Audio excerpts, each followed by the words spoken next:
எண்ணமெல்லாம் சிறகடிக்கும், எண்களெல்லாம் வழி கொடுக்கும். எந்நாளும் ராஜமுகம், எளியோரின் ஏறுமுகம். எந்த நிலை வந்தாலும் வந்த நிலை மாறாத நமது Rajanilai. Rajanilai TV, channel of astrology.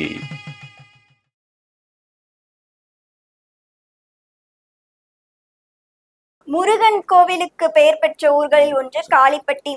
அந்த ஊரின் சொந்தம். முருகன் எப்படி எல்லா ஊர்லயும் இருந்து எல்லாத்துக்கும் அருள் தராரோ அந்த மாதிரி தோஷத்தை பத்தியும் மிக சிறப்பாக கூற வரும் கனகாம்பாள் அம்பாசிடர், திருமதி அம்பாசிடர் எம்டி கனகாம்பாள் அம்மா அவர்களை அன்போடு அழைக்கின்றோம். வணக்கம்மா. ராஜநிலை டிவி சார்பில் உங்களை வருகின்ற வரவேற்கிறோம். எங்களுடைய ஒவ்வொரு கருத்தரங்கத்திலையும் நீங்க ஒரு சிறப்பா தங்களுடைய பங்களிப்பை வழங்கி கொண்டிருக்கிறீர்கள். அதுவும் இல்லாமல் லைவ்லையும் ராஜநிலை அவர்களுக்காக ஒரு நிறைய அற்புதமான பரிகாரங்கள் பலன்கள் எல்லாம் கொடுத்துட்டு இருக்கிறீங்க. ரொம்ப பெருமையா இருக்குது.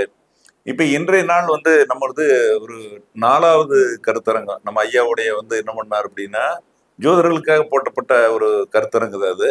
ஏன்னா ஒரு விஷயம் உலகம் பூரம் போகணும். இப்போ நம்ம நீங்களும் மட்டும் வச்சுக்கிறதில்ல, உலகம் பூரம் போகணுங்கிறதுக்காக ஒரு கருத்தரங்கு போட்டு இன்னைக்கு என்ன பண்ணியிருக்காரு அப்படின்னா, இன்றைக்கு இந்த செய்வினை சம்பந்தமான ஒரு விஷயத்த உங்ககிட்ட இருந்து, ஏன்னா நீங்க நிறைய செய்வினை சம்பந்தமான விஷயம் பிரசன்ன மருத்துவத்துல ஒரு சிறந்த ஜோதிடர் அப்படின்னு ஒரு விஷயம் சொன்னாங்க. அதனால மக்களுக்காக, ராஜநிலை டிவி நேயர்களுக்காக ஒரு அற்புதமா இந்த செய்வினை சம்பந்தமான பரிகாரங்கள் என்னங்கிற சொன்னீங்கன்னா ரொம்ப சந்தோஷமா இருக்கும். நன்றிங்க ஐயா. ஓம் சிவாய் நம. அனைவருக்கும் இனிய வணக்கங்கள். நமது ராஜநிலை டிவி நேயர்கள் அனைவரும் இந்த காணொலி பார்த்திருக்கக்கூடிய அத்தனை பேருக்கும் இந்த வணக்கங்களை தெரிவிச்சுக்கிறேன். இதுல நம்ம பார்க்க ஐயா சொன்ன மாதிரி செய்வினை அப்படிங்கிற சப்ஜெக்ட் தான் இன்னைக்கு நம்ம பேச போறோம். இதுல பார்த்துட்டு இருக்கக்கூடிய அனைவரும் என்ன நம்ம தோஷங்கள் இருக்கு, இது நம்மளுடைய ஜாதகத்துல இருக்குதா இல்லையா அப்படின்னு நிறைய விஷயங்கள் நிறைய பேருக்கு குழப்பங்கள் இருக்கும். முதல்ல செய்வினைனா என்ன, இந்த தோஷம் வந்துச்சு அப்படின்னா, அந்த செய்வினையோடைய அமைப்பு இருந்ததுன்னா என்ன மாதிரி நடக்கும், நம்மளுடைய வாழ்க்கையில என்ன மாதிரியான பிரச்சனைகள் இருக்கும், ஏன்னா ஜாதகம் இருந்தா என்ன மாதிரி கிரக அமைப்புகள் இருக்கும், ஜாதகம் இல்லை அப்படின்னாலும் என்ன மாதிரி பிரச்சனைகள் நமக்கு அனுபவ ரீதியா கிடைக்கும். சரி, ஓகே, பிரச்சனைன்னு சொல்லியாச்சு. அடுத்தது தீர்வு என்ன, அதுக்கு என்ன மாதிரியான தீர்வுகள் இருக்குது, அதுக்குண்டான தீர்றதுக்கு என்ன வழிபாடுகள் முறைகளை நம்ம மேற்கொள்ளணும் அப்படிங்கிறது எல்லாமே இன்னைக்கு நம்ம பார்க்க போறோம். சரிங்களா? இப்ப தோஷங்கள் அப்படின்னு பார்த்தோம்னா, தோஷங்கள் ஆயிரக்கணக்கான தோஷங்கள் இருக்கு. தோஷங்கள் இது மட்டும்தான் தோஷம் அப்படிங்கிறது கிடையாது. ஜாதக ரீதியாகவும் நிறைய தோஷங்களை நம்ம ஒரு ஜாதகருடைய நவ கிரகங்களையும் வச்சு, 12 பாவங்களையும் வச்சு, 27 நட்சத்திரங்களையும் வச்சு நம்ம அதை கணக்கீடு பண்ண முடியும். ஒரு ஜோதிடர் சிறப்பான முறையில என்ன விதமான தோஷங்கள் இருக்கு, அது எந்த காலகட்டங்கள்ல நடக்கும், எந்த காலகட்டங்கள்ல நிவர்த்தி ஆகும், எந்த காலகட்டங்கள் அவர் மீண்டும் செல்வ செழிப்போ பொருளாதார அளவுலையும் சரி, அடுத்தது வாழ்க்கையில எல்லா வித சம்பத்தும் பெற்று சிறப்பா வாழ்வது எப்ப அப்படிங்கிறது எல்லாமே சொல்ல முடியும். இப்ப நாம பார்க்கக்கூடியது பார்த்தோம் அப்படின்னா செய்வினை. செய்வினை அப்படின்னா என்ன அப்படின்னு பார்த்தோம்னா, செய்வினை அப்படின்னு இருக்குது. யாராவது ஒருத்தர் நமக்கு செய்யறது, வினையா செய்யறது.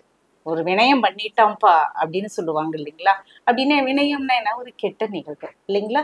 இந்த கெட்ட நிகழ்வு நமக்கு செய்ய வைக்கிறது அப்படின்னு சொல்லுவாங்க. இந்த செய்வினை அப்படின்னா எப்படி அப்படின்னு கேட்டீங்கன்னு வச்சுக்கோங்களேன். இப்ப நல்லா இருப்பாங்க ஒரு ஃபேமிலி, பொருளாதாரத்திலையும் சரி, குடும்பத்திலையும் சரி, எல்லாம் நல்ல பிஸ்னஸ் ஆகட்டும், அவங்க குடும்பம் ஆகட்டும், எல்லாம் நல்ல டெவலப்பிங் போயிட்டே இருக்கும். திடீர்னு பார்த்தோம்னா ஒண்ணுமே இல்லாம பூஜ்ஜியான மாதிரி ஆயிடுவாங்க. என்னடா காரணம் என்னன்னு தெரியல, தொட்டதெல்லாம் நமக்கு ஒண்ணுமே இதாக மாட்டேங்குது, சூனியம் அடைஞ்ச மாதிரி இருக்குது. வீட்டுல வந்தாவே அவர்களுக்கு அப்படியே மண்டை பிச்சுக்கிற மாதிரி ப்ராப்ளம், கோபம், என்ன பண்றதுன்னே தெரியாத ஒரு சூழ்நிலைகள். அப்புறம் நல்லா அந்யோன்யமா இருந்த கணவன் மனைவி கூட என்ன ஆயிடுவாங்க, பிரிஞ்சிருவாங்க. துர்மரணங்கள் ஏற்படுறதுக்கு உண்டான வாய்ப்புகள். அடுத்தது அந்த வீட்லயும் கருத்தங்காத ஒரு சூழ்நிலை. அதாவது சந்ததிகள் வந்து பெருக முடியாது, தலைமுறைகள் வளராது. அடுத்தது ஊருக்கு வெளிநாடு வெளியூருக்கு போனவங்க அங்கேயே ஏதாவது ஒண்ணு ஆயிடும். திரும்ப ஊருக்கு அந்த பாடி கூட நம்ம பார்க்க முடியாது, அந்த பிரேதத்தை கூட நம்ம பார்த்து நல்லடக்கம் பண்ணி அவர்களுக்கு உண்டான காரியம் கூட செய்ய முடியாத ஒரு சூழல். இது மாதிரி குடும்பமே சின்ன பின்னம் ஆகிறது ஒண்ணு. அடுத்தது பொருளாதார பிசினஸும் பார்த்தோம்னா டோட்டலா லாப்ஸ். எந்த விதத்துல எது எடுத்தாலும் நல்லா கோடிக்கணக்குல டர்ன் ஓவர் பண்ணிட்டு இருந்தவங்க கூட எதுவுமே இல்லாம பூஜ்ஜியத்துக்கு ஆயிடுவாங்க. அப்படி அதுவும் ஸ்டாப் ஆயிடும். அடுத்தது பார்த்தோம்னா திருமணம் ஆகாதவர் எப்பயும் நல்ல அந்த காலத்தை பயிர் செய்யணும்னு சொல்ற மாதிரி அந்தந்த காலகட்டத்தில் தானே திருமணம் நடக்கணும். அந்த திருமணமும் பார்த்தோம் அப்படின்னா ஃபர்ஸ்ட் அவங்க வந்து வெளியில இருந்து சொல்லும் போது பையன் பிடிச்சிருக்குது, அவங்க குடும்பம் சூப்பரான குடும்பம், அவங்க அப்பா தெரியும் தாத்தா தெரியும் எல்லாம் தெரியும்னு சொல்லுவாங்க. வீட்டுக்குன்னு பொண்ணு பாக்குறதோ அல்லது பையனை பாக்குறதுக்கோ அந்த வீட்டுக்கு வந்துட்டு திருப்பி போனாங்கன்னா இல்லைங்க பாக்கலாங்க யோசிக்கிறேங்க, எங்க பொண்ணு கொஞ்ச நாள் போட்டுன்னு சொல்லிட்டாங்க, எங்க பையன் கொஞ்ச நாள் போகட்டும்னு சொல்லிட்டாங்க அப்படின்னு சொல்லிட்டு அது அப்படியே ஸ்டாப் ஆயிடும். என்னன்னு தெரியல, வந்துட்டு போனாவே அடுத்தது எந்த ஒரு இதுவுமே செயல்படுத்த முடியாத சூழ்நிலைகளா இருக்குது. ஏன்னே தெரியல. முதிர்கன்னிகள் அதே மாதிரி பசங்களுக்கும் சரி அந்த பருவத்துக்கு கல்யாணம் பண்ணாம அவர்களுக்கும் கல்யாணம் ஆகாம இருக்கக்கூடிய சூழ்நிலைகள், இது மாதிரி குடும்பத்துல அப்படியே. அடுத்தது துர்மரணங்கள். என்ன காரணம்னே தெரியாது, திடீர்னு நல்லா இருப்பாங்க, பாத்ரூம்ல வலிக்கி விட்டு திடீர்னு இறந்துருவாங்க. அப்புறம் சூசைட் அவங்களே பண்ணிக்கக்கூடிய ஒரு சூழல். அப்புறம் கெட்ட கனவுகள் வந்து அழுத்துற மாதிரியும், அடுத்தது நிம்மதியான தூக்கம் இல்லாத தன்மைகளும், இது மாதிரி நிறைய இந்த சிம்டம்ஸ் எல்லாம் ஏதாவது ஒரு விஷயத்துல நம்ம பாதிப்பு உண்டாக்கி கொடுக்கும். சரிங்களா? இப்படி இருந்தது அப்படின்னா இந்த செய்வினை சம்பந்தப்பட்ட அறிகுறிகள் இப்படி இருக்குது அப்படிங்கிறது அர்த்தம். சரிங்களா? இது ஜாதகம் இருந்தாலும் இல்லைனாலும் நம்ம இதை தெரிஞ்சுக்கலாம், இது மாதிரி இருக்குது அப்படின்னு. இந்த செய்வினைகள் அப்படின்னு நம்ம பார்த்தோம்னா என்ன வகைகள்லாம் இருக்கு அப்படின்னு பார்த்தோம்னா பில்லி, சூனியம், ஏவல், வெய்ப்பு, வசியம். ஓகேங்களா? இந்த வகைகள்ல செய்வினை செய்வாங்க. இந்த பில்லி அப்படின்னா என்னன்னா நம்மளுடைய மனசை வந்து ஒரு நிலையில இல்லாம குழப்பமான சூழ்நிலைகளை உருவாக்கி கொடுக்கக்கூடியதுதான் இந்த பில்லி அப்படின்னு. அதாவது அவங்களுடைய விருப்பத்துக்கு நம்மள ஆட்டி வைக்கிறது. அப்ப வந்து அங்க வா அப்படின்னா அங்க வருவாங்க. ஓகேங்களா? ஒரு இடத்துல ஒரு இன்சிடென்ட் நடந்தது. எப்படின்னு கேட்டிங்கன்னா, பஸ்ல போயிட்டு இருக்கிறாங்க. தனக்கு முன்னாடி இருக்கக்கூடிய ஒரு பெண்ணுக்கு என்னன்னே தெரியல, ஒரு இது டக்குன்னு தடவிட்டாங்க. இவங்களுக்கும் அவங்களுக்கு சம்மந்தம் இருக்குதானே தெரியல. அந்த ஆள் ஒரு ஸ்டாப்பிங்ல ஏறினா இந்த பொண்ணு வேற பக்கத்துல இருந்து வந்துட்டு இருந்ததுதான். ஒரு மாதிரி தடவிட்டாங்க. கொஞ்ச நேரம் கழிச்ச உடனேயும் இவர் இறங்க போகும்போது நீ வா அப்படின்னு சொன்னாங்க. அந்த பொண்ணு பட்டுக்கள் இறங்கி அவர் பின்னாடியே போயிடுச்சு. அப்புறம் கொஞ்ச நேரம் 1 மணி நேரம் அளவுக்கு அந்த பொண்ணுக்கு எந்த இதுவும் தெரியல. திடீர்னு பார்த்தா ஒரு இடத்துல நின்று அது அழுக ஆரம்பிச்சிருச்சு. என்னம்மா என்னன்னு தெரியல, நான் இந்த ஊருக்கு போகணும், ஆனா பஸ்ல நான் போயிட்டு இருந்தேன், என்னாச்சுன்னு தெரியல, இப்ப நான் இங்க நிக்கிறேன் அப்படின்னு சொல்லிட்டாங்க. ஏன்னா அந்த பொண்ணுக்கு கொஞ்சம் மயக்க நிலை தெரிய ஆரம்பிச்சோடனே அந்த ஆள் எஸ்கேப் ஆயிட்டான். ஓகேங்களா? இது மாதிரி ஒரு இன்சிடென்ட். இதுதான் வந்து தன்னுடைய விருப்பத்துக்கு மற்றவர்களை ஆட்டி வைக்கக்கூடிய தன்மை அப்படின்னு சொல்லி இருக்கக்கூடியது. இதுதான் இந்த வெய்ப்பு, பில்லி அப்படின்னு சொல்லக்கூடியது. சூன்யம் அப்படின்னா சூன்யங்கிற பேர்லயே பாருங்க, சூன்யம் அப்படின்றது சூன்யம் ஆயிடுச்சு, ஒண்ணுமே இல்லாம போயிடுது அப்படின்னு சொல்லுவோம் இல்லைங்களா? அதுதான். அதாவது அவங்கள ஆடை, ஆபரணங்கள், அணிகலன்கள், சொத்து, சோகம், பிசினஸ் எல்லாமே நல்ல கொடி கட்டி பறந்தவங்க என்ன ஆயிடுவாங்க, சூனியான மாதிரி ஆயிடுது. அப்படி வீட்டுக்குள்ள வந்து சூன்யம் முடிச்ச வீடு மாதிரி இருக்குது, ஒரு மாதிரி இருக்குது அப்படின்னு சொல்றோம் இல்லைங்களா? அந்த சூன்யம் ஆகிறது இது மாதிரி இருக்கக்கூடியது. அடுத்தது ஏவல் அப்படின்னா அதாவது விரும்பாதவங்களை உடன்பட வச்சு அவங்கள காரியத்தை செய்யும்படி ஏவு விடுறது. ஓகேங்களா? அதாவது யாராவது ஒருத்தர் வந்து அவங்க நம்மளுடைய சொல் பேச்சு கேட்கணும் அப்படின்னா என்ன பண்ணுவாங்கன்னா இந்த ஏவி விடுறதுன்னு சொல்லுவாங்க பார்த்தீங்களா? இந்த காத்து தீய சக்திகளை வந்து அதாவது எப்படி சொல்லுவாங்க அப்படின்னா அந்த குட்டிச்சாத்தான்னு சொல்லுவாங்க. சாத்தானை ஏவி விடுறது, அந்த ஏவி விட்டு அதை வந்து தன்வயப்படுத்துறது, தான் சொன்ன காரியத்தை அங்கே செஞ்சுட்டு வர்றது, அது மாதிரி படுறது ஏவல் அப்படின்னு சொல்றது. அது மாதிரியானது. இந்த வெய்ப்பு அப்படின்னு சொன்னோம்னு வச்சுக்கோங்களேன், நமக்கே தெரியாம நம்ம வீட்டுக்கே வந்து தகடு இது மாதிரி இருக்கக்கூடியதை வந்து நம்ம வீட்லயே புதைச்சி வச்சுட்டு போறது, ஒரு தாயத்திலேயோ அல்லது தகடாவோ இது பண்ணி ஒரு செம்மண் நம்ம வீட்டு வாசல்ல அல்லது வீட்டுல இல்லை ஏதாவது ஒரு நாம எப்பயுமே யூஸ் பண்ணாத ஒரு இடமா பார்த்து அங்க போட்டு போயிடுறது. இது மாதிரியான. அப்புறம் மருந்து வைக்கிறது. மருந்து எப்படின்னா கேட்டிங்கன்னா சாப்பிட்ற உணவுல கலந்து கொடுத்துட்றது. சரிங்களா? அப்படி இது பண்ணிட்டாங்க அப்படின்னா அந்த மருந்து வைக்கிறது அப்படின்னு சொல்லுவாங்க. இது மாதிரி எல்லாம் அப்புறம் ஆவிகளை வச்சு இதெல்லாம் செய்யறது. ஓகேங்களா? இந்த கெட்ட ஆத்மாக்கள், துர்ம ஆத்மாக்களை வச்சு இது மாதிரியான காரியங்களை செய்ய வைக்கிறது. இதெல்லாம் பண்றது. அடுத்தது வசியம் அப்படிங்கிறது பார்த்தோம்னா விருப்பம் உடைய விருப்பம் இல்லாத, அதாவது எப்படின்னு கேட்டீங்கன்னா, எனக்கு விருப்பமா இருக்குது, அந்த பொண்ணை விரும்புறேன், ஆனா அந்த பொண்ணு என்னை விரும்பல அப்படிங்கிறதுக்காக அந்த பொண்ணு என்னை விரும்ப வைக்கிறதுக்காக என்ன பண்றது, வசியம் பண்றது. கணவன் மனைவி நல்லா இருப்பாங்க, திடீர்னு பிரிஞ்சு போயிடுறாங்க. அவரு கல்யாணம் ஆனப்ப என் மேல அந்யோன்யமா இருந்தாங்க, இப்ப என் மேல கண்டுக்கிறதே கிடையாதுங்க அப்படின்னு கணவனா இருந்தாலும் சரி மனைவியா இருந்தாலும் சரி 2 பேரும் நல்லா அண்டர்ஸ்டாண்டிங். இது எல்லாமே ஒரு நல்ல விஷயத்துக்கு பயன்படுத்தலாம். ஓகேங்களா? நல்ல விஷயம் இருக்குது, கெட்ட விஷயம் இருக்குது. அப்படிங்கிறப்ப இந்த கெட்ட விஷயத்துக்கு தான் நம்ம ஆட்கள் என்ன பண்றாங்கன்னா அதிகமா பயன்படுத்திட்டு இருக்கிறாங்க. இப்போ இது மாதிரி கணவன் மனைவியோடைய பிரச்சனையா இருக்கிறது, 2 பேத்தையும் ஒண்ணு சேர்த்து வைக்கிறதுக்கு, அடுத்தது குழந்தைங்க சொல் பேச்சு கேட்கறதுக்கு, சரியான ரூட்ல போகாம தவறான வழிகள்ல போயிட்டு இருக்கிறாங்க அப்படின்னா அவர்களை சரியான பாதையில கொண்டு வர்றதுக்கு இது மாதிரி பண்றது. இது எல்லாமே சொல்லலாம். வசியம் அப்படின்னு சொன்னோம்னாவே நிறைய வசிய முறைகள் இருக்கு. ஏன்னா வசியம் செஞ்சுட்டப்பா உன்ன அப்படின்லாம் சொல்லுவாங்க இல்லைங்களா? அது மாதிரி ஒருத்தர் பார்த்த உடனேயுமே வசியம் ஆயிடுறது, ஒருத்தர் பேசினா வசியம் ஆயிடுறது, இது மாதிரி விஷயங்கள்லாம் இருக்குது.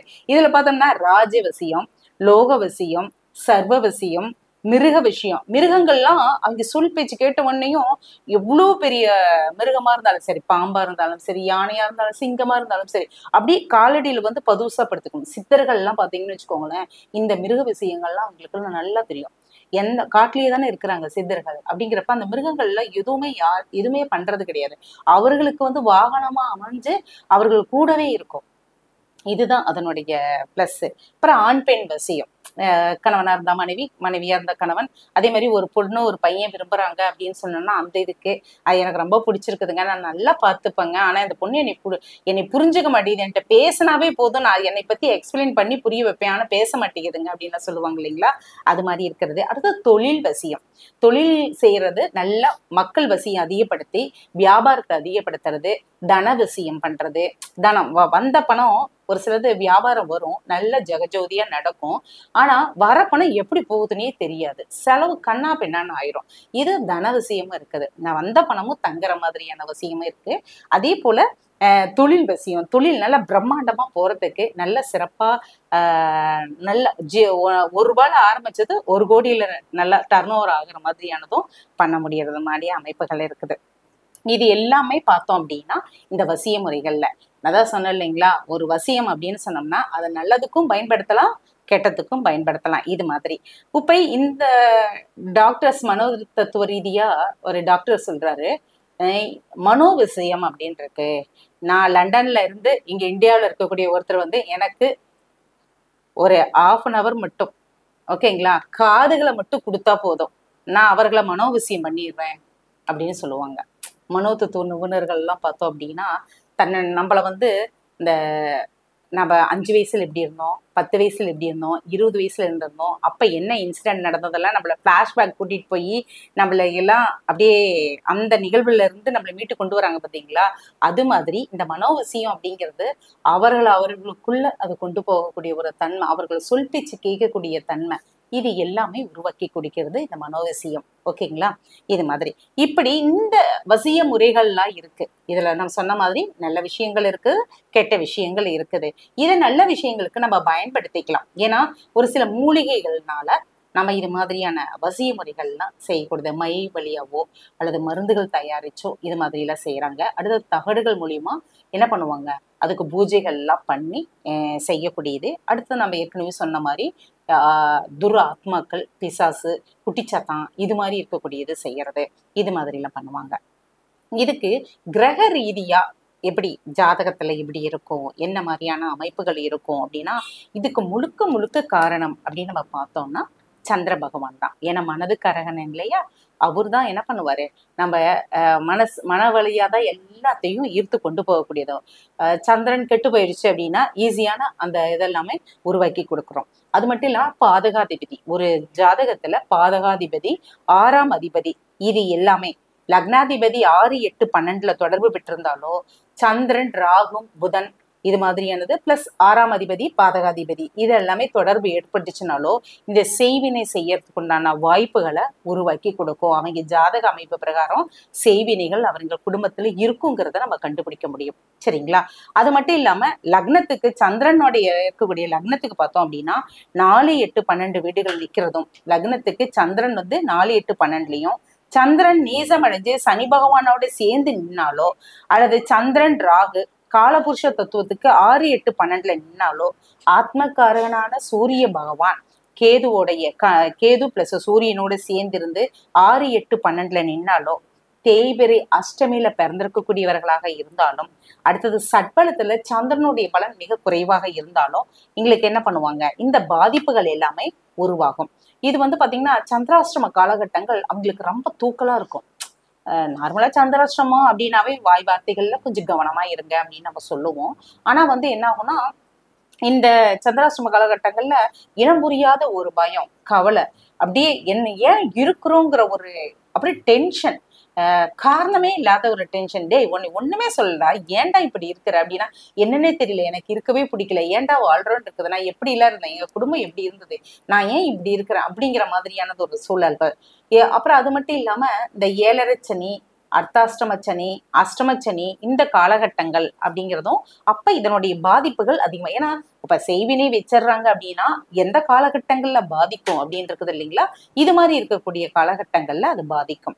அது மட்டும் இல்லாம தசா புத்தி அப்படின்னு பாக்குறப்ப சந்திர திசையோ அல்லது சனி திசையோ ராகு திசையோ நடக்கும் போதோ அல்லது சந்திரன் கேது புத்தி நடக்கும் போதோ அல்லது சூரியன் ராகு கேது தசா புத்தி நடக்கும் போதோ இந்த பாதிப்புகள் எல்லாமே அவர்களுக்கு அந்த ஜாதகருக்கு இருக்கும் அப்படிங்கிறத நம்ம சொல்லலாம். யாருக்கு வந்து இந்த செய்வினை தோஷம் ஒரு சிலர் சொல்லுவோம் இல்லைங்களா, என்னதான் நீ செய்வனை செஞ்சாலும் எனக்கெல்லாம் ஒன்றும் பண்ணாதுப்பா அப்படின்னு சொல்லுவோம் இல்லைங்களா, அது யாருக்கு அப்படின்னு பாத்தீங்கன்னா வேதத்தை ஓதக்கூடிய அந்தணர்களுக்கு வந்து, ஏன்னா கடவுள் அருகிலேயே இருக்கிறாங்க, கடவுளை மட்டுமே பூஜிக்கிறாங்க, எல்லாரும் நல்லா இருக்கணும்னு நினைக்கிறாங்க இல்லைங்களா, அப்படிப்பட்டவர்களுக்கு வந்து என்ன பண்ண முடியாது, செய்வினை செய்ய முடியாது, அது அவர்களையே பாதிக்கும்.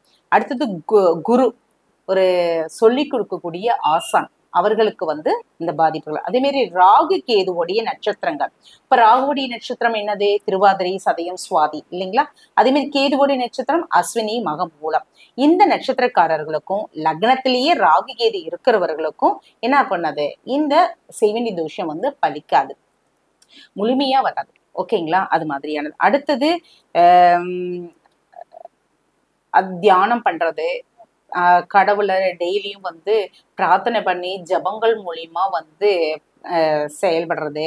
அடுத்தது வீட்டு சாப்பாடு, அம்மா சமைக்கிறதும் மனைவி சமைக்கிறதும் நம்ம வீட்டுல மட்டும்தான் சாப்பிடுவாங்க, வேற எங்க வெளியில போனாலும் யார் வீட்லயும் சாப்பிட மாட்டாங்க, ஹோட்டல்லயும் சாப்பிட மாட்டாங்க, வீட்டு சாப்பாடு மட்டும் சாப்பிட்றவங்களுக்கு இது மாதிரி இருக்கக்கூடியவர்களுக்கு என்ன பண்ணாது, எந்த ஒரு இதுவுமே வராது, இந்த செய்வினை தோஷத்தை வந்து பாதிப்பை ஏற்படுத்தாது அப்படிங்கிறத சொல்லலாம். சரி, ஓகே, எங்களுக்கு செய்வினை தோஷம் இருக்கு, என்னன்னா செய்வினை தோஷத்திலேயே நான் ஏற்கனவே சொன்னேன், நல்லா இருந்த ஃபேமிலி இதாயிடும். அடுத்தது கணவன் மனைவி பிரிஞ்சு போயிடுவாங்க, குழந்தைகள் வந்து புத்திரப்பாக்கி ஏற்படுறதுக்கு தடை ஏற்படும், கல்யாணம் தடை ஏற்பட்டு நடக்காம இருக்கக்கூடிய ஒரு அமைப்புகள், நீண்ட நாள் நோயின் தாக்கத்தில் இருக்கக்கூடியவர்கள், அடுத்தது சூன்யம் அடைஞ்ச மாதிரியான ஒரு அமைப்பு, இது மாதிரி எல்லா விதமான பிரச்சனைகளும் சூழ்ந்து இருக்கக்கூடியதுதான் இது மாதிரி இருக்குது அப்படின்னு சொன்னேன். ஏன்னா நமக்கு வந்து யார் செஞ்சாங்க, எப்படி செஞ்சிருக்கிறாங்க அப்படிங்கிறது எல்லாமே நம்ம ஜாதக ரீதியா அந்த கிரகங்களுடைய அமைப்பை வச்சு நம்ம கண்டுபிடிக்கலாம். தாய் வழி உறவா, தந்தை வழி உறவா, அல்லது தொழில் செஞ்சிட்டு இருக்கிற இடத்துல வந்து அது மாதிரியான ஒரு பாதிப்புகளை கொடுத்துருக்குறாங்களா, அதாவது வேலையாட்கள் அல்லது பிசினஸ் பார்ட்னர்ஸ் இது மாதிரி நமக்கு செஞ்சிருக்கிறாங்களா அப்படிங்கிறத நம்ம அதை வச்சு நம்ம பார்த்துக்கலாம். ஓகேங்களா? அது மட்டும் இல்லாம இப்ப நம்ம இந்த பாதிப்புகள் நம்ம சொல்லிட்டோம், எப்படி அந்த பாதிப்புகள் வரும், பாதிப்பு ஏற்பட்டுச்சுன்னா என்ன மாதிரி பிரச்சனைகள் இருக்கும் அப்படிங்கிறதையும் நம்ம பார்த்துட்டோம். ஜாதக ரீதியா வந்து என்ன மாதிரி அமைப்புகள் அப்படிங்கிறதையும் நம்ம பார்த்துட்டோம். முக்கியமா பாத்தீங்கன்னா ஜாதக ரீதியா அப்படின்னு போகிறது சந்திரன் ராகு பிளஸ் வந்து புதன், ஓகேங்களா, இந்த அமைப்புகள் இருக்கக்கூடியது அப்படிங்கிறது. அப்புறம் 6ஆம் அதிபதியும் பாதகாதிபதியும், இந்த அமைப்புகள் எல்லாமே வந்து நம்ம செய்வினை சம்பந்தப்பட்டதுக்கு உண்டான அமைப்புகள் இருக்கக்கூடிய கிரகங்கள் அப்படிங்கிறத நம்ம எடுத்துக்கலாம். இப்ப சரி, இந்த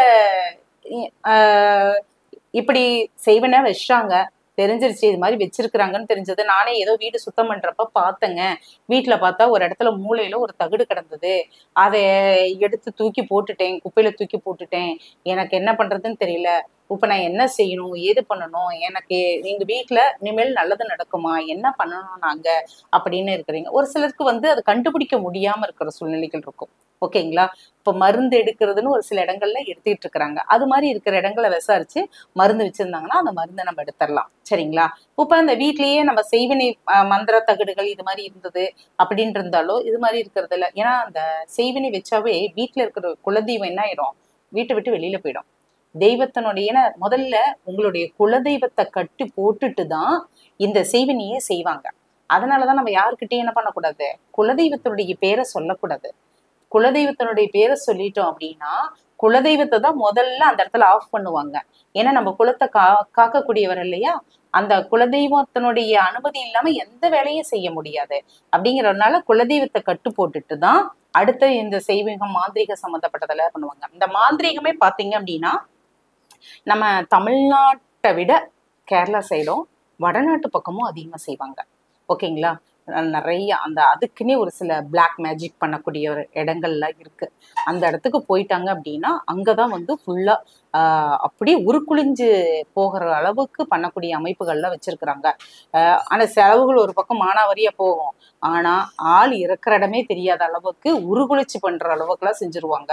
நல்ல பெரிய பெரிய ஆர்டிஸ்ட், சினிமா துறையில இருக்கக்கூடியவர்கள் கூட என்ன ஆயிரும்னா நல்ல பேரு புகழ் அடைஞ்சவங்க கூட திடீர்னு அப்படியே சினி ஃபீல்டு விட்டு வெளியில போற அளவுக்கு ஆயிடுறாங்க. அதுக்கு என்ன அப்படின்னு பார்த்தோம்னா அடுத்தது ஃபீட்பேக் வருது. ஒரு இன்டர்வியூல சொல்றாங்க, மிகப்பெரிய நடிகை, பயங்கரமா 90s கிட்ஸ் அந்த இதுல எல்லாம் பயங்கரமா ஹிட் ஆன இருந்தவங்க.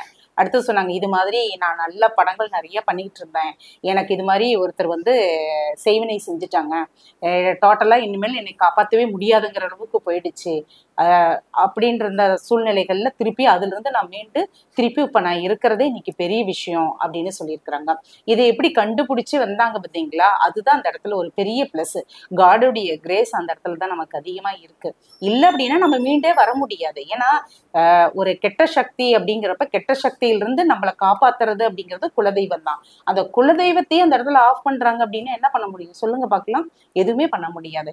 அப்படி இருக்கிறப்ப நம்ம அதனாலதான் சொல்றது, வெள்ளிக்கிழமை, செவ்வாய்க்கிழமை, அமாவாசை, பௌர்ணமி இந்த நாட்கள்ல கோவிலுக்கு போகணும். அடுத்தது முடிஞ்ச அளவுக்கு ஒரு வருஷம் ஒரு தடவை யாத்திரை, தீர்த்த யாத்திரை போங்க. உங்களுடைய கர்மாக்களும் தெரிஞ்சோ தெரியாமலையோ நம்ம என்ன பண்றோம், ஏதாவது ஒரு தவறுகள் நம்ம செஞ்சிருவோம், அது எல்லாமே தீர்த்துட்டு வாங்க. முடிஞ்ச அளவுக்கு யாரையும் பகைச்சிக்காதீங்க, எல்லாருக்கும் நல்லது பண்ணுங்கன்னு சொல்றதுக்கு காரணம் அதுதான். இப்ப இந்த செய்வினைகள்னால என்ன வழிபாடுகள் நம்ம பண்ணலாம் அப்படின்னா, நம்ம வீட்டுல ஹோமம் வச்சு பண்ணலாம் ஒண்ணு. ஓகேங்களா? அது ஒரு விஷயம். அடுத்தது இன்னொன்னு என்னன்னா, நம்ம கோவில்கள்லயே போய் அந்த ஹோமம் வளர்த்தி நம்ம குடும்பத்தில் இருக்கிற அத்தனை நபர்களும் அமர்ந்து அதை நம்ம செய்யணும். அது பண்றப்ப நம்ம என்ன பண்ணோம், முதல்ல குலதெய்வத்தையும் பித்ருக்களையும் சாந்தி பண்ணணும். சரிங்களா? குலதெய்வத்தினுடைய அருள், ஏன்னா குலதெய்வத்தை கட்டி வச்சுட்டு தானே அடுத்தது இந்த வேலையே செய்யறாங்க இல்லைங்களா? அப்படிங்கும் போது அந்த குலதெய்வத்தை முதல்ல நாம வந்து நம்ம குடும்பத்துக்கு வீட்டுக்குள்ள வரைக்கிறதுக்கு உண்டானதை செஞ்சுட்டு பித்ருக்களுடைய ஆசைகளையும் நம்ம பெற்றோம் அப்படின்னா, ஏன்னா ஆத்மாக்களா இருந்து நம்மளை குலதெய்வத்துக்கு அடுத்தது நம்மளை வந்து பாதுகாக்கிறது நம்மளுடைய பித்ருக்கள் தான். நம்மளுடைய மறைந்த தாத்தா பாட்டி முன்னோர்கள் 7 தலைமுறையில் இருக்கக்கூடியவர்கள் அனைவருமே நமக்கு என்ன பண்றாங்க, ஒரு பாதுகாப்பு கவசமா இருந்து நம்மள வழிநடத்து நம்ம தலைமுறைகளை வந்து காப்பாத்திக்கிட்டு இருக்கிறாங்க. அப்படிங்கிறப்ப அவர்களுக்கு நம்ம முறையான பிரகாரம் அவர்களுக்கு சாந்தி பண்ணணும். அடுத்தது லக்ஷ்மி நரசிம்மருடைய பூஜையும், பிரித்திங்கரா தேவியோடைய பூஜையும், காளி பூஜையும். ஓகேங்களா? இதை நாம செஞ்சோம் அப்படின்னா அந்த இதுல இருந்து நம்ம என்ன பண்ண முடியும், கொஞ்சம் கொஞ்சமா வெளியில வரத்துக்கு உண்டான அமைப்பை உருவாக்கி கொடுக்கும். அதே மாதிரி மனோபலம் கொடுக்கக்கூடியது திருக்கடையூர் அபிராமி அம்மாவை போய் தரிசனம் பண்ணிட்டு பார்த்துட்டு மனமுருகி அங்க வேண்டிட்டு நம்ம வரும்போது அங்கேயும் அதே போல ஒரு சில பூஜை முறைகள் இருக்குது. அங்கே ஜாதக ரீதியா இன்னும் என்ன பண்ணணும், என்ன விதமான செய்யணும்னு இருக்குது, அது மாதிரி நம்ம செய்யலாம். அதே போல திருச்சிக்கு பக்கத்துல இருக்கக்கூடிய குணசீலம், அடுத்தது திருப்பதி, இந்த கோவில்களுக்கு போயிட்டு வரும்போதும் நமக்கு நல்ல மாற்றங்களை உருவாக்கி கொடுக்கும். இந்த காளி கோவிலுக்கு உங்களுக்கு இருக்கு ஒரு மாதிரி குடும்பத்துல தொடர்ந்த பிரச்சனைகள் இருந்துகிட்டே இருக்கு, என்ன பண்றது அப்படின்னு இருந்துச்சுன்னா ஒண்ணுமே பண்ணாதீங்க. நம்ம மேச்சேரியில் இருக்கக்கூடிய பத்ரகாளி அம்மன், அடுத்தது நம்ம பண்ணாரி அம்மன், ஓகேங்களா, இது மாதிரி ரொம்ப ஆக்ரோஷமா இருக்கக்கூடிய தெய்வங்கள் இருக்கும். அந்த கோவில்களுக்கு அங்க போயிட்டு அங்க இருக்கக்கூடிய வேல்ல ஒரு எலுமிச்சை மழத்தை 3 எலுமிச்சை மழை எடுத்துட்டு போங்க, ஓகேங்களா. அதை எடுத்துட்டு போயிட்டு உங்க தலையை சுத்திட்டு அந்த வேல்ல வந்து சொருகுங்க. சொருகுனீங்க அப்படின்னாவே உங்களுக்கு என்ன பண்ணணும்னா கொஞ்சம் கொஞ்சமா அந்த இது, ஏன்னா ஃபுல்லா இதாகாது. இந்த முறையா நிறைய விஷயங்கள் நீங்க பண்ணினீங்கனாலும் டோட்டலா அதுல இருந்து நீங்க வெளிவரணும். சின்ன சின்ன விஷயங்கள் நம்ம பண்ணும்போது மாற்றங்கள்ல தெரிஞ்சுக்கக்கூடிய அமைப்பை உருவாக்கி கொடுக்கும் அப்படிங்கிறது தான். அடுத்தது தியானம். நான் கடவுள் நம்பிக்கை எனக்கெல்லாம் கிடையாதுங்க. ஆனா எங்க வீட்டுல ஏதோ ஒண்ணு இருக்கு, என்ன பண்ணுதுன்னே தெரியல, ஆனா ஏதோ ஒண்ணு நடந்துகிட்டு இருக்குது, எதுவுமே டெவலப் இல்லை, இப்படிதான் இருக்குது அப்படின்னா நீங்க என்ன தியான கிளாஸ் போங்க, ஓகேங்களா. தியான கிளாஸ போய் மனதை ஒருநிலைப்படுத்தி நீங்க உங்களுடைய சிந்தனைகளை தியானத்துல ஈடுபடுத்துங்க. அதே போல உங்களுடைய எண்ணம், சொல், செயல் எல்லாத்தையும் நீங்க வந்து உங்களுடைய குடும்ப வளர்ச்சி, பொருளாதார வளர்ச்சி, செல்வ செழிப்பு வளர்ச்சி, இதை நோக்கி உங்களுடைய பிரார்த்தனையை வந்து பிரபஞ்சத்துக்கிட்ட வைங்க. கடவுள்கிட்ட வைங்கன்னு சொல்லல, பிரபஞ்சத்துக்கிட்ட வைங்க. ஏன்னா நீங்க ஏதாவது கடவுள் நம்பிக்கை இல்லையே, சாமியாவது பூதமாவது அப்படின்னு சொல்றவங்களை நம்ம என்ன சொல்ல முடியும், ஒன்றும் பண்ண முடியாது. அப்படிங்கிறப்ப இருந்தாலும் ஒரு பிரச்சனைக்குன்னு ஒரு தீர்வு இருக்குது இல்லைங்களா, அந்த தீர்வுகளை நம்ம கொடுக்கலாம்.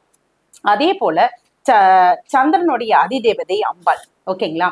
அம்பாள் வழிபாடு ஸ்ரீ லலிதா பரமேஸ்வரியுடைய லலிதா சகசரநாமம், விஷ்ணு சகசரநாமம், இது மாதிரி இருக்கக்கூடியதை காலையில் நேரத்துல அதை போட்டு நீங்க ஒன்னா நீங்க சொல்லணும். நமக்கு அது சொல்ல வராதுங்கிறப்ப வீட்டுல ஒழிச்சிட்டு இருந்து கேட்டுக்கிட்டு இருக்கிற மாதிரியான ஒரு அமைப்பை நீங்க உருவாக்கிக்கோங்க. அப்படி பண்ணும்போது உங்களுக்கு என்ன ஆகும், கொஞ்சம் அந்த வீட்டுல வந்து பாசிட்டிவ் வைப்ரேஷன் உங்களுக்கு உருவாகும். நல்ல நிறைய என்னன்னா சாம்பிராணி, வெண்கடுகு, குங்குளியம் இதெல்லாம் நல்லா போட்டு சாம்பிராணி, முன்னையெல்லாம் பாத்தீங்கன்னா வெள்ளிக்கிழமை செவ்வாய்க்கிழமை காலையிலயும் சாயந்தரமும் என்ன பண்ணுவாங்க, வீடு கடை எல்லாமே ஃபுல்லா சாம்பிராணி போடுவாங்க. இப்பெல்லாம் எதுவுமே சாம்பிராணி கூட போடுறதுக்கு இல்லை, ஏதோ ஒண்ணு சின்னதா ஒரு கம்ப்யூட்டர் சாம்பிராணி ஒரு இதை வச்சு விட்டு பத்த வச்சிடறான், அது எதை கருகருன்னு ஒரு புகையாயி அந்த ரூம் என்ன ஆயிருது, கருப்பு கலர் ஆகி போயிருது. அடுத்து ஒயிட் வாஷ் பண்ணும்போது ஒயிட்டும் கருப்பும் சேர்ந்து அது ஒரு கலர் ஆயிருது. இதுதான் நடக்குதே தவிர வேற ஒண்ணும் இல்லை. ஆனா அங்க வந்து என்னன்னா சாம்பிராணியோடது போடும் போது நீங்க நெருப்புல இது பண்ணி இதை போடுங்க. அது மட்டும் இல்லாம மருதாணி விதை இருக்குது இல்லைங்களா, அந்த இது நல்லா காய வச்சு அதையும் நீங்க போடுங்க. வீட்டுல வந்து பாருங்க, கண்டிப்பா உங்களுடைய எல்லாமே சுபிட்சமா இருக்கும். அப்படி கொஞ்சம் கொஞ்சமா படிப்படியா உங்க கஷ்டங்கள் பிரச்சனைகள் எல்லாமே குறையிறத நீங்க கண்கூடா நீங்க பார்க்க முடியும். அது மட்டும் இல்லாம மேரூர் இருக்கக்கூடிய ஸ்ரீசக்கரம் இருக்குது இல்லைங்களா, அங்க இருக்கக்கூடிய காமாட்சி அம்மன், அதே மாதிரி திருவானைக்கோவில்ல இருக்கக்கூடிய அம்பாவை தரிசனம் பண்ணீங்க அப்படின்னா, அகிலாண்டேஸ்வரியை தரிசனம் பண்ணோம் அப்படின்னா, அதாவது அந்த அந்த அம்மாவுடைய சக்திக்கு முன்னாடி எந்த சக்தியுமே கிடையாது. அம்பாளுடைய ரூபத்துல அவளை போய் சரணாகதி அடைங்க. சரணாகதி அடையும் போது அப்படியே அவளை மிஞ்சின ஒரு சக்தி, எந்த சக்தி எதைக்கும் மிஞ்சினது கிடையாது, சரிங்களா. உங்களை காத்து அடுத்தது உங்களை வந்து தாங்கி நிறுத்துறதுல அவர்தான். ஏன்னா ஒரு சில டைம்ல நம்மளுடைய கிளைண்ட்ஸ்க்கே நிறைய பேருக்கு சொன்னேன், அம்மா என்னால வேற எந்த பெரிய அளவுக்கு பூஜை பண்ணியும் திருப்பி இங்கிருந்து எங்களால அங்க போயும் எங்களால செய்ய முடியாது அப்படின்னு சொன்னாங்க. அப்ப சொன்னேன், ஒரு சின்ன ஒரு ஒன்னு, இந்த இடத்துக்கு இப்படி போங்க, இந்த கோவிலுக்கு போங்க, இங்க 1 மணி நேரம் உட்காருங்க, அம்மா கிட்ட மனசார வேண்டிட்டு ஒரு எலுமிச்சை மலத்தை வச்சு அங்க வேல்ல சொருகிட்டு அம்மா பாதத்துல ஒரு எலுமிச்சை மலத்தை எடுத்துட்டு வந்து வீட்டுல வைங்க, வச்சு நீங்க செய்யுங்க. அடுத்தது உங்களுக்கு கொஞ்சம் கொஞ்சமா குறையிறது பார்ப்பீங்க, பொருளாதாரமும் முன்னேற்றம் அடையும். அடுத்தது நீங்க அதுக்குண்டான வரவு வரும்போது நீங்க ஏன்னா கொஞ்சம் ரிலீவ் தான். இப்ப ஃபீவரா இருக்கு அப்படின்னா என்னால முடியல அப்படிங்கும் போது சின்ன ஒரு இது கொடுக்குற மாதிரி தான். அப்புறம் நம்ம என்ன பண்ணலாம், நல்லா ஆயிடுச்சு அப்படிங்கும் போது அடுத்தது அதுக்குண்டான ட்ரீட்மெண்ட் நம்ம எடுக்கிறதுக்குண்டானது போகும் இல்லைங்களா, அது மாதிரி இருக்கிறத நம்ம செஞ்சுக்கலாம், ஓகேங்களா. அது மட்டும் இல்லாம யானையோடைய கோமியம் அதை கிடைக்காது, அதை கிடைக்க வச்சு ஏதோ ஒண்ணு முடிஞ்ச அளவுக்கு வாங்கினீங்கன்னா வாங்கி வீட்ல எல்லாம் தெளிச்சு விட்டீங்க அப்படின்னா கண்டிப்பா உங்களுக்கு என்ன ஆகும்னா, இந்த துர்சக்தி கிட்ட இருந்து நம்ம மீண்டு நம்ம குடும்பமும் நம்மளுடைய பரம்பரையும் மிக சிறப்பான முறையில நல்ல வாழ்வாதாரத்தோட செயல்படுறதுக்கு உண்டான முறை இருக்கு அப்படிங்கறத இந்த மூலமா தெரிவிச்சுக்கிறேன். அழகு, ரொம்ப சந்தோஷம். ரொம்ப சிறப்பா பதிவு செஞ்சீங்க. அதாவது இந்த ராஜநிலை டிவி நேயர்கள் உலகத்துல இருந்து எல்லாம் பார்த்துட்டு இருக்காங்க. அவங்களுக்கு ஒரு அற்புதமான ஒரு சமாச்சாரம் சொன்னீங்க. அதாவது வந்த பிறகுங்கிற ஒரு விஷயத்த சொன்னீங்க இல்லையா? செய்வனம் வந்த பிறகு அதை பரிகாரம் பண்ணுங்க. வராமல் தடுக்கிறதுக்கு என்னங்கிறது ஒரு விஷயம் சொல்லுங்களேன். இல்ல, ஜாதக ரீதியா அந்த அமைப்பு இருக்கக்கூடியவர்களுக்கு தான் அந்த செய்வனை வைக்க முடியும். சும்மா இருக்கிறவங்களுக்கு அவங்களுக்கு வைக்க முடியாது. அது வச்சாலும் அவங்களுக்கு பலிக்காது. இப்ப கிரக அமைப்புகள், இந்த அமைப்புகள் இருந்தாதான் அவங்களுக்கு செய்வினைகள் இது பாதிப்பு உண்டாகக்கூடிய அமைப்புன்னு இருக்குதுங்கிறத இப்ப நான் நேயர்களுக்கு சொல்லியிருக்கிறேன். அதே போல இப்ப யார் யாருக்கு வராது, செஞ்சாலும் பலிக்காதுங்கிறதையும் சொல்லியிருக்குது. அப்படி பலிக்காதுங்கிறவர்களுக்கு ஒருத்தர் செய்யறாங்க, ஒரு குரு, ஆச்சாரமான குரு, வேதம் அந்தனர், இவர்களுக்கு எல்லாம் செஞ்சோம்னா பலிக்காது அப்படின்னு சொல்லும் போது, பலிக்காதுன்னா அவங்க செஞ்சது என்ன ஆகும் அப்படின்னு பார்த்தா ரிப்பீட் ஆகும். எந்த ஒரு ஏவனை செய்யறாங்களோ செய்யறவங்களுக்கே அது போய் பாதிப்பை உருவாக்கி கொடுக்கும். அப்படிங்கிறப்ப இங்க என்ன விதமா ஆப்போசிட்ல இருக்கிறவங்க நடக்கணும்னு நினைச்சாங்களோ அந்த பாதிப்பு அடுத்தது அவர்களுக்கே போகும். இப்ப எடுக்கிறாங்க அப்படிங்கும் போது, இப்ப அதை தெரிஞ்சு அந்த செய்வனை சம்பந்தப்பட்டதை எடுக்கிறாங்க அப்படின்னா, அந்த எடுத்து அதை துஷ்பிரயோகம் பண்ணும் போது, அதை செயலிழக்க செய்யும் போது, அந்த இது ஒரு ஆக்ரோஷமாயி யாரை செஞ்சாங்களோ அவர்களையே அதை போய் தாக்க ஆரம்பிச்சிடும். அப்படி தாக்க ஆரம்பிச்சதுன்னா அடுத்தது அவர்களுடைய குடும்பம் இவங்க என்ன மாதிரி கஷ்டப்பட்டாங்களோ அது மாதிரியான கஷ்டங்கள் அங்க படுறதுக்கு உண்டான வாய்ப்பை உருவாக்கி கொடுத்துரும் அப்படிங்கிறது தான் இது. அருமை அருமை, ரொம்ப சந்தோஷம். இதுல இன்னொரு கேள்வி கேட்கலாமா வேண்டாமான்னு யோசனை இருந்தாலும் கேட்டுருவோம். இப்போ இந்த செய்வனிங்கிறது வச்சுறாங்க, வீட்டுல கொண்டு வந்து புதைச்சு வச்சுறாங்க. தகுடா இருக்கலாம், தாயத்தா இருக்கலாம், வேற ஏதாவது மயான சாம்பலா இருக்கலாம், சண்டாளமா இருக்கலாம், ஏதாவது ஆகாத பொருள்கள் கொண்டு புதைச்சு வச்சுறாங்க. என்ன சம்திங் எது வேணாலும் இருக்கட்டும், மந்திர யந்திர தந்திர அவசர அஸ்திரம் ஏதாவது இருக்கட்டும். இப்ப இதுக்கு எப்படின்னு கேட்டீங்கன்னா, தகுடு தாயத்துகள் இதெல்லாம் புதைச்சு வச்சுட்டா வழிபாட்டுல போகுமா, அல்லது அது என்ன ஆகும்? நீங்க ஒரு விஷயத்துல ஒரு தகுட்டுல எந்திரம் எழுதி நம்ம வீட்டுல புதைச்சு வச்சுட்டாங்க, நம்மளுக்கு வீட்டுல இருக்கிறது பிரச்சனை இருக்குன்னு தெரியுது, அதை நீங்க ஏதாவது எடுக்கிறதுக்கு மார்க்கம் இருக்கா, அல்லது பூஜை வழிபாட்டிலேயே சரியாயிருமா? இல்ல, அதை எடுக்கிறதுக்கு தான் இந்த மூலையில் நம்ம ஜாதக ரீதியா சரியான நம்ம ஜோதிடர்களை அணுகி பார்த்தாங்கன்னாவே இந்த மூலையில இந்த இடத்துல அங்க வாஸ்து நிபுணர்களும் நமக்கு, நம்ம ஜோதிட துறையில சிறப்பானவர்களும் நமக்கு இருக்கிறாங்க. அப்படிங்கிறப்ப அந்த நம்மளோட இது மூலியமா எல்லா இடத்துலயுமே நமக்கு இருக்கும்போது மக்கள் தொடர்பு கொள்ளும் போது அந்த ஏரியாவில் இருக்கக்கூடிய ஜோதிடர் நம்ம பரிந்துரை செய்ய போறோம். அங்க நேர்ல அங்க போகும்போது இந்த இடத்துல இந்த பிரச்சனைகள் இருக்குது, இந்த இடத்துல இது மாதிரியானது இருக்குது, அந்த இடத்துல தோண்டுங்க அப்படின்னாவே கண்டிப்பா அந்த இடத்துல இருக்கக்கூடிய அமைப்பு இருக்கும். வெளியில எடுக்கிறதுக்கும் ஒரு பூஜை பண்ணி தான் நம்ம நேரடியாக டைரக்டாவே நம்ம கை தொட்டு எடுக்கக்கூடாது, அதனுடைய பாதிப்பு இருக்கும். அப்படிங்கிறப்ப அந்த இடத்துல பூஜை பண்ணி வெளியில எடுத்த பிறகும் நாம வீட்லயே ஒரு யாகம் வச்சு பண்றதும் பிளஸ் கோவில்ல போய் அதை பண்ணும் போதும் இந்த யானையோடைய கோமியம், அடுத்தது பசுமாடுடைய கோமியம் இதெல்லாம் வாங்கி நம்ம தெளிக்கும் போது ஒரு புனித தன்மையை ஏற்படுத்தி நம்ம குலதெய்வத்தினுடைய முதல்ல வீட்டுக்கு வரவழைச்சு தெய்வத்தை உள்ள அனுகிரகம், ஏன்னா தெய்வத்தை வெளியே துரத்திட்டு தான் அதை செய்ய முடியும். அப்படிங்கிறப்ப தெய்வத்தை முதல்ல உள்ள கொண்டு வந்து அதுக்குண்டான பூஜைகள் பண்ணும்போது திருப்பி பழைய மாதிரி கொஞ்சம் கொஞ்சமா ஸ்டெப்பா அந்த குடும்பம் முன்னேறி வரதை நம்ம பார்க்கலாம். அழகு. இப்போ ராஜநீரி டிவில நிறைய பேர் பார்த்துட்டு இருக்காங்க. அவங்க உங்களை கண்டிப்பா அம்பாசடர் கனகாம்பால கூப்பிடுவாங்க. நீங்க அவங்களுக்கு நீங்களே தான் தயார் செஞ்சு ரெடி பண்ணி தருவீங்களா? அதாவது நான் என்னன்னா டாக்டர் எப்படி டாக்டர் நோயை கண்டுபிடிச்சு இந்த இருக்குது அப்படின்னு சொல்லிட்டு இது பண்றாங்களோ அதே போலதான்.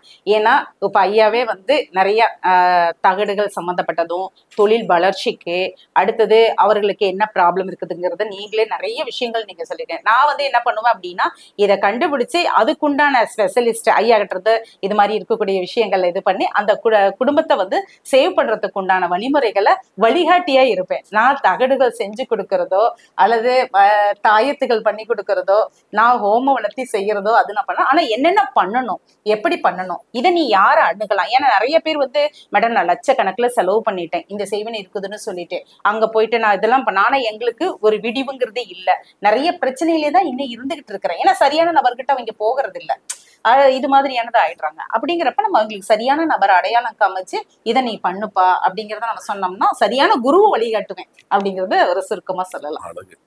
இப்போ ராஜநிலை டிவி நேயர்களுக்காக செய்வனைகள், அதனால் ஏற்படும் பிரச்சனைகள், அதற்கு என்ன வழிபாடுகள், அது என்னென்ன செஞ்சா நம்மளுக்கு இருந்து பாதிக்காது? ஏன்னா அந்த காலத்துல பாடல்கள் பதிகம் பாடியே ஒரு சில பிரச்சனைகள்லாம் தீர்த்திருக்காங்க அப்படிங்கிற ஒரு விஷயம் இருக்கு.